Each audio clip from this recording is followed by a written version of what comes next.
Polemik penganugerahan gelar pahlawan nasional bagi mantan Presiden Soeharto memasuki ranah hukum.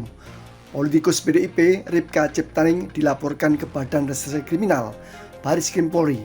Pelaporan ini buntut pernyataan Ripka yang menuding Soeharto sebagai pembunuh jutaan rakyat dan tidak pantas mendapat gelar pahlawan nasional.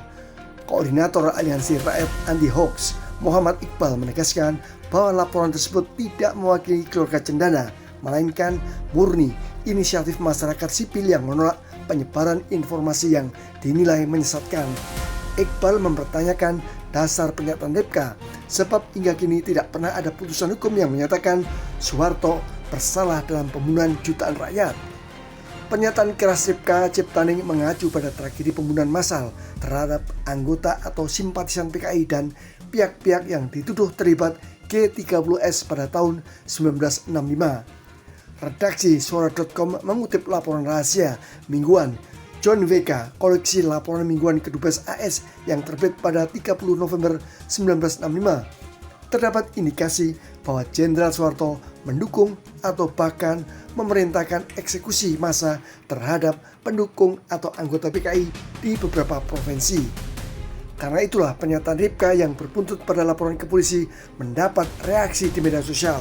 Salah satu di antaranya adalah anak korban Petrus atau penembakan misterius di era Soeharto. Ripka Ciptaning dilaporin karena bilang Soeharto pembunuh. Dengan tegas gue bilang laporin gue juga. Karena di mata gue secara pribadi Soeharto bukan pahlawan, bukan bapak pembangunan, tapi bapak pembunuhan. Pembunuh suara rakyat, pembunuh kemanusiaan, pembunuh masa depan bangsa yang dibungkam selama 32 tahun. Dan pembunuh bokap gua yang menjadi korban penembakan misterius tahun 1982. Gua gak akan takut. Ingat, selama lawan gua bukan Tuhan, bukan malaikat, dan bukan orang tua gua sendiri, gua akan melawan dan hadapi kalian semua. Nyawa dan takdir hidup gua bukan di tangan kalian, bahkan bukan juga di tangan kekuasaan. Dan camkan baik-baik, kalian boleh bela mati-matian tutupi sejarah dengan dalih apapun. Tapi sejarah gak akan pernah bisa kalian sensor. Kebenaran gak akan pernah bisa kalian bungkam. Dan suara korban gak akan pernah hilang selama masih ada orang seperti gua yang berani bilang Soeharto pembunuh. Mau dilaporin? Silahkan.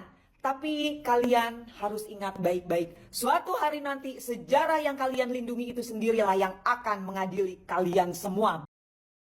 Satyam Eva Jayate.